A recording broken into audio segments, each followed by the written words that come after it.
Estamos de volta, sejam bem-vindos. Mais um vídeo aqui no nosso desafio das súmulas e hoje a súmula 202, que diz respeito ao tema da gratificação. É mais uma súmula que fala sobre gratificação, ela está aqui na tela e ela diz assim: existindo ao mesmo tempo gratificação por tempo de serviço outorgada pelo empregador e outra da mesma natureza prevista em acordo coletivo, convenção coletiva ou sentença normativa, o empregado tem direito a receber exclusivamente a que lhe seja mais benéfica.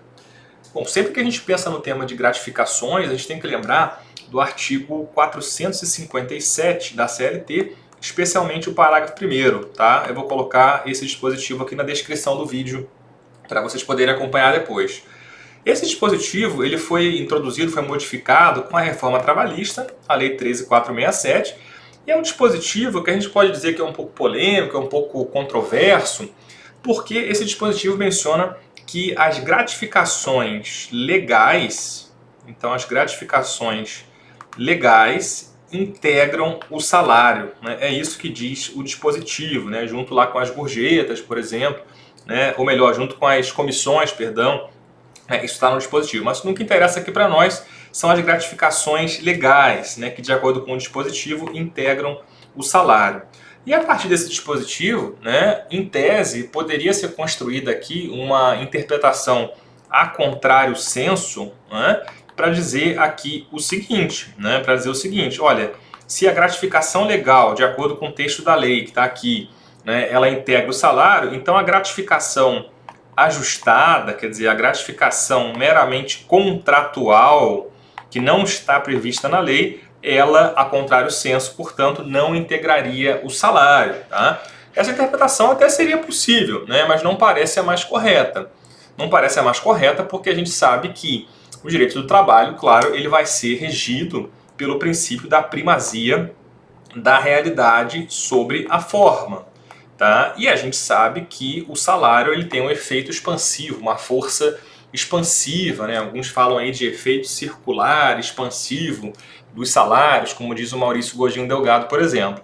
E o fato aqui é o seguinte, né? Por mais que o dispositivo, aqui o 457, parágrafo 1º, diga isso, que a gratificação legal integra o salário, esse dispositivo não diz expressamente que a gratificação contratual, a gratificação não ajustada, integra o salário. Isso não é dito no dispositivo, né? Seria uma interpretação aqui, uma ilação que se poderia fazer a partir desse dispositivo, tá certo? Então, essa seria a controvérsia com relação a esse dispositivo, até uma controvérsia que a gente já abordou aqui em outras súmulas que dizem respeito à gratificação. E o fato aqui é o seguinte: quando eu penso aqui na gratificação por tempo de serviço, é claro que essa gratificação, né, não é uma gratificação legal. Ela não é uma gratificação legal porque não é prevista na lei. A lei não prevê nenhuma gratificação, nenhum adicional por tempo de serviço.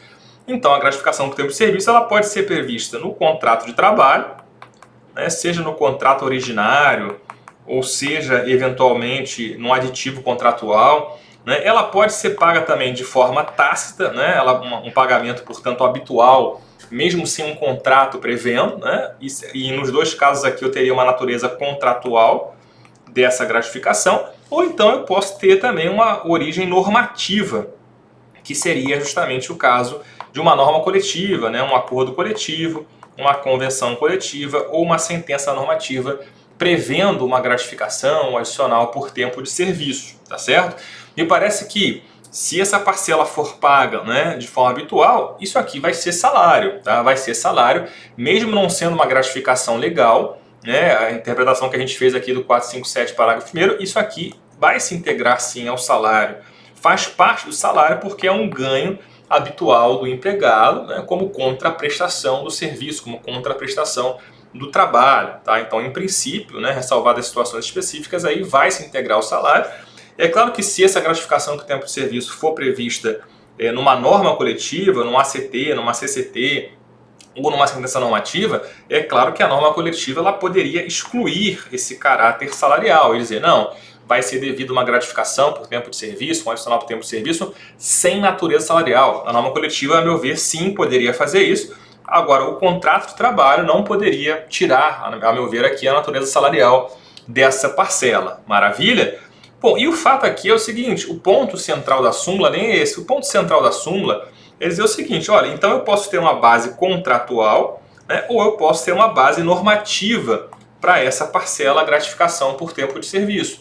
Mas apesar dessa base normativa, digamos assim, ou dessa base contratual, né, então de um fundamento jurídico diferente, o contrato ou a norma coletiva, o fato é a parcela em si é a mesma, né? A parcela em si ela tem o mesmo fato gerador, que é um pagamento, né, um pagamento adicional, um valor extra pelo tempo de serviço, seja um anuênio, seja um triênio, seja um quinquênio a cada 5 anos, né?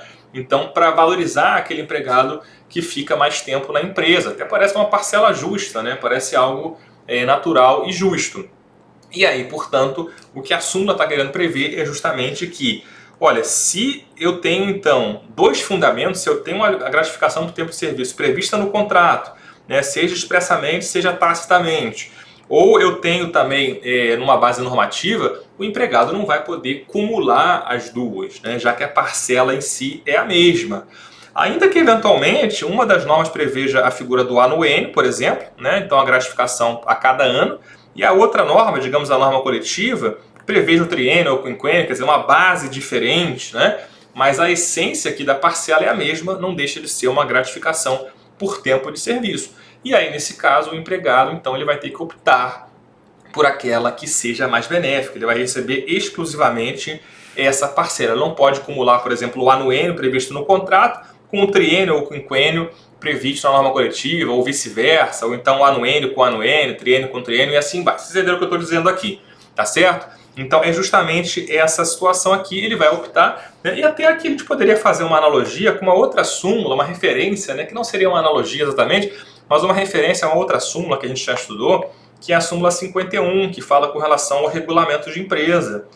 E essa súmula fala, olha, se o empregado opta por um regulamento de empresa posterior, por exemplo, ele está renunciando às regras do regulamento anterior. Então eu tenho o regulamento 2 e eu tenho o regulamento número 1, que é o primeiro. E aí o empregado, em tese, de acordo com a súmula 51, vejam esse vídeo se vocês não viram ainda, ou se viram, podem rever também, claro, né? Não paga nada para isso.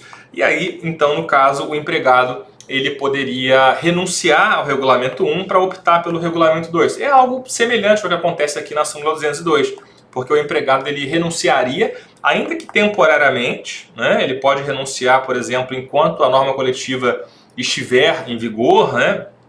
Estiver em vigor e for mais benéfica do que o contrato de trabalho, por exemplo. Então, uma renúncia, por exemplo, temporária, mas ele vai renunciar a uma gratificação para poder receber a outra de mesma natureza, que é mais benéfica para ele, trabalhador. Maravilha? Então, o raciocínio aqui talvez um pouco semelhante, né? A gente pode apontar aqui, não é a mesma situação, não é o mesmo instituto, claro, mas um raciocínio semelhante nesse sentido de que vai haver uma renúncia, com a peculiaridade que na súmula 202 essa renúncia pode ser uma renúncia temporária às normas, por exemplo, do contrato de trabalho, do regulamento de empresa, em prol da norma coletiva, por exemplo, que seja mais benéfica, né? Ao passo que na súmula 51, essa renúncia ao regulamento inicial, ao regulamento número 1, essa renúncia vai ser sempre definitiva. Tá? Mas a gente tem essa aproximação aí de institutos. Maravilha, minha gente? Então é isso. Com isso ficamos por aqui, conseguimos estudar mais uma súmula e a gente se encontra aí no próximo vídeo aqui no canal para seguir em frente aí no nosso desafio das súmulas. Grande abraço e até o próximo!